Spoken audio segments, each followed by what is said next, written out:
যেদিন মাছ মাংস খেতে আর ভালো লাগে না, সেদিন মুখে রুচি ফেরাতে পাতে এটা রাখুন। আজ আমি পটলের এমন একটি রেসিপি দেখাবো, সবাই আঙুল চেটে খাবে। যেদিন এই রেসিপিটা করবেন, ভাত একটু বেশি রান্না করবেন। পটল একটু ছোট ছোট করে কেটে হালকা লবণ জলে ভাপিয়ে নেব। যেই একটু ফুটে উঠবে, সঙ্গে সঙ্গে নামিয়ে জল ঝরিয়ে নিতে হবে। এবার একটা মশলা বানিয়ে নেব। রসুন, কাঁচা লঙ্কা, সর্ষে আর ধনেপাতা আর সিদ্ধ করা পটলটা দিয়ে একটা পেস্ট বানিয়ে নেব। এবার সর্ষের তেলে শুকনো লঙ্কা আর কালো জিরে ফোড়ন দিলাম।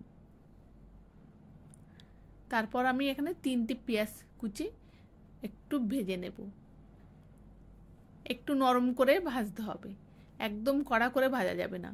তারপর লঙ্কার গুঁড়ো আর একটু হলুদ দিয়ে ভালো করে কষে নিয়ে পটলের পেস্টটা ঢেলে দিয়ে লবণ আর চিনি দিয়ে ভালো করে কষে নেব।